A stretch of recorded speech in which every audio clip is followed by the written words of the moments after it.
پہلا تشہد، اسے قاعدہ اولا بھی کہتے ہیں. ٹھیک ہے. اچھا یہ لفظ تشہد ہے. ٹھیک ہے. اور اسے قاعدہ اولا بھی کہتے ہیں. اگر آپ سے کوئی یہ پوچھے کہ پہلے تشہد کو کیا قاعدہ اولا بھی کہتے ہیں تو آپ obviously ہاں میں جواب دیں گے، اور یہ ٹرمز بھی آپ کو واضح ہونی چاہیے. دوسری رکعت کے بعد یعنی دوسرے سجدے سے اٹھ کر بایاں پاؤں بچھا کر اس پر بیٹھ جائیں اور دایاں پاؤں کھڑا رکھیں. اسے بخاری نے روایت کیا ہے. اب یہ جو پہلا تشہد ہے جو 2 رکعت کے بعد عموماً آپ پڑھ رہے ہوتے ہیں، تو اس میں بھی بیٹھنے کا طریقہ وہی ہے. بایاں پاؤں بچھا کر اس پر بیٹھیں گے اور دایاں پاؤں کھڑا رہے گا، اور دایاں پاؤں کی انگلیاں قبلہ رخ ہوں گی. دایاں ہاتھ اپنے دائیں گھٹنے اور بایاں ہاتھ بائیں گھٹنے پر رکھیں. اسے مسلم نے روایت کیا ہے. اچھا یہ ایک آپشن آپ کے پاس آ گیا کہ جب آپ تشہد میں بیٹھیں گے تو آپ اپنے ہاتھ کہاں رکھیں گے؟ دایاں ہاتھ دائیں گھٹنے پر اور بایاں ہاتھ بائیں گھٹنے پر. اب دوسرا آپشن اگلی حدیث میں ہے. سیدنا عبداللہ بن زبیر رضی اللہ تعالیٰ عنہما کی روایت میں ہے، رسول اللہ صلی اللہ علیہ وسلم جب نماز میں بیٹھ کر دعا پڑھتے یعنی تشہد درود وغیرہ پڑھتے تو اپنا دایاں ہاتھ اپنی دائیں ران اور بایاں ہاتھ بائیں ران پر رکھتے. اسے مسلم نے روایت کیا ہے. معلوم ہوا کہ نمازی کو رخصت ہے، چاہے دونوں ہاتھ گھٹنوں پر رکھے چاہے رانوں پر. ٹھیک ہے. یہ دونوں آپشنز آپ کے پاس ہیں، جس میں آپ اپنے آپ کو کمفرٹیبل فیل کریں آپ وہ حیت اختیار کر سکتے ہیں، یعنی وہ طریقہ کار آپ اختیار کر سکتے ہیں. چاہے تو دونوں ہاتھوں کو گھٹنے پر رکھیں، سیدھا ہاتھ سیدھے گھٹنے پر رہے گا اور الٹا ہاتھ الٹے گھٹنے پر رہے گا. اور دوسرا آپشن کیا ہے کہ سیدھا ہاتھ سیدھی ران پر اور الٹا ہاتھ الٹی ران پر. یہ دونوں آپشنز ہیں، جس میں بھی آپ کمفرٹیبل ہوں وہ آپشن آپ اختیار کر سکتے ہیں. اب آپ قاعدہ اولا میں تشہد پڑھیں. سیدنا عبداللہ بن مسعود رضی اللہ تعالیٰ عنہ سے روایت ہے کہ رسول اللہ صلی اللہ علیہ وسلم نے فرمایا، پس جب تم نماز میں بیٹھو یعنی قاعدے کے لیے تو یہ پڑھو، التحیات للہ والصلوات والطیبات، السلام علیک ایھا النبی ورحمۃ اللہ وبرکاتہ، السلام علینا وعلی عباد اللہ الصالحین، اشہد ان لا الہ الا اللہ واشہد ان محمدا عبدہ ورسولہ. میری ساری قولی بدنی اور مالی عبادت صرف اللہ کے لیے خاص ہے. الفاظ بہت ہی پیارے ہیں. التحیات للہ، التحیات جو ہے تحیہ کی جمع ہے، معنی اس کے عظمت اور بزرگی، دوام اور ہمیشگی ہے، یا پھر اس سے مراد قولی اور زبانی عبادات ہیں. التحیات للہ یہ سب اللہ کے لیے ہے. والصلوات معنی 5 وقت کی نماز ہے یا پھر ساری عبادتیں، مراد بدنی عبادتیں لی گئی ہیں یعنی وہ بھی اللہ کے لیے خاص ہیں. والطیبات یعنی عمدہ کلام، مثلا اللہ کی حمد و ثنا اور ذکر الہی اور اقوال صالحہ، یہ سب اس سے مراد ہے.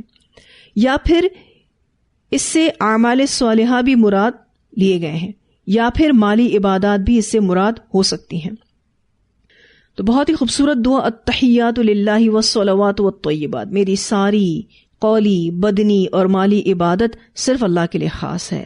اے نبی صلی اللہ علیہ وسلم، آپ پر اللہ تعالیٰ کی رحمت، سلامتی اور برکتیں ہوں، اور ہم پر اور اللہ کے دوسرے نیک بندوں پر بھی سلامتی ہو. میں گواہی دیتا ہوں یا دیتی ہوں کہ اللہ کے سوا کوئی سچا معبود نہیں ہے، اور میں گواہی دیتا ہوں یا دیتی ہوں کہ محمد صلی اللہ علیہ وسلم اللہ کے بندے اور رسول ہیں. پھر آپ صلی اللہ علیہ وسلم نے یہ بھی فرمایا، ان کلمات السلام علینا وعلی عباد اللہ الصالحین کے پڑھنے سے ہر نیک بندے کو خواہ وہ زمین پر ہو یا آسمان میں نمازی کا سلام پہنچ جاتا ہے. اسے بخاری نے روایت کیا ہے.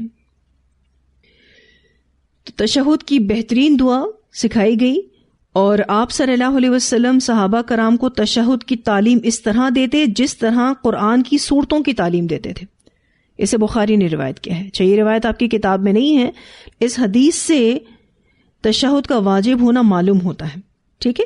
اس حدیث کو آپ کے سامنے بیان کرنے کا مقصد یہ ہے تاکہ آپ کے سامنے ایک فقہ واضح ہو کہ اس حدیث سے تشہد کا واجب ہونا معلوم ہوتا ہے.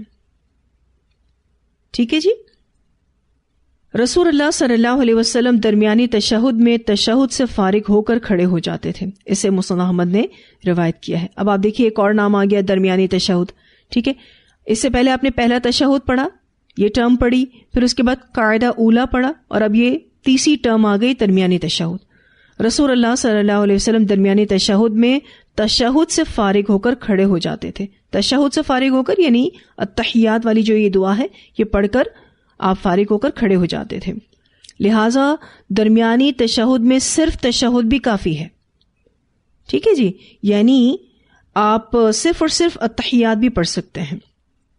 اور اس کے علاوہ اگر کوئی شخص تشہد کے بعد دعا کرنا چاہے تو بھی جائز ہے. نبی اکرم صلی اللہ علیہ وسلم نے فرمایا, جب تم 2 رکعت پر بیٹھو تو التحیہ کے بعد جو دعا زیادہ پسند ہو وہ کرو.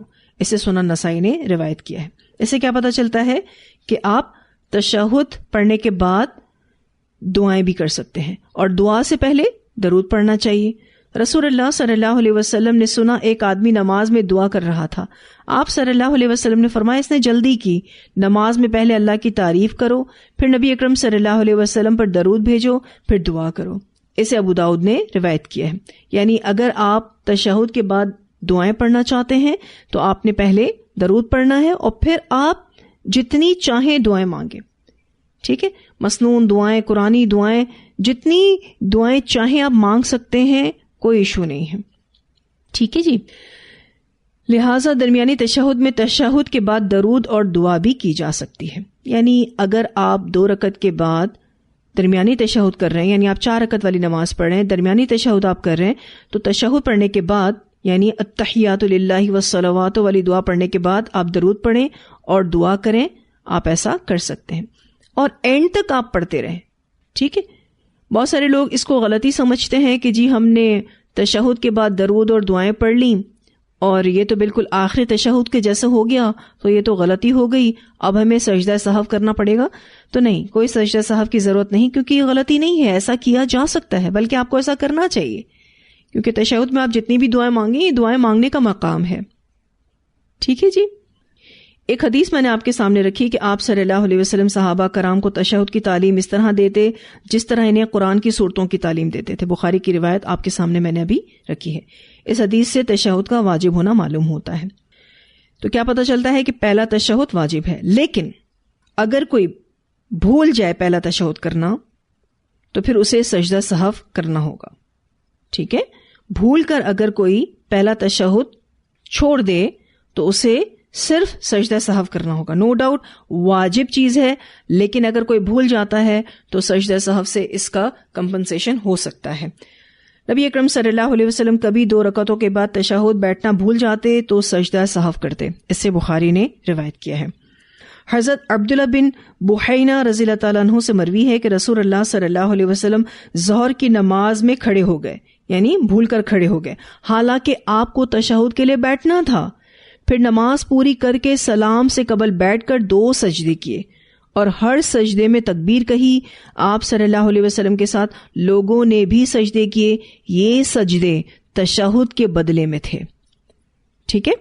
اس حدیث سے کیا پتہ چلتا ہے کہ نبی اکرم صلی اللہ علیہ وسلم جب پہلا تشہد کرنا بھول گئے اور یہ آپ صلی اللہ علیہ وسلم ظہر کی نماز پڑھا رہے تھے, تو پھر آپ صلی اللہ علیہ وسلم نے کمپنسیشن میں سجدہ سہو کیا. اچھا, سجدہ سہو کی ڈیٹیلز انشاءاللہ آگے آئیں گی. فی الوقت اتنا ہی سمجھ لیں کہ آپ صلی اللہ علیہ وسلم نے تشہد کے بہاف پہ سجدہ سہو کیا. ٹھیک ہے جی. تو اب تک جو ہم نے باتیں پڑھی اس میں ہم نے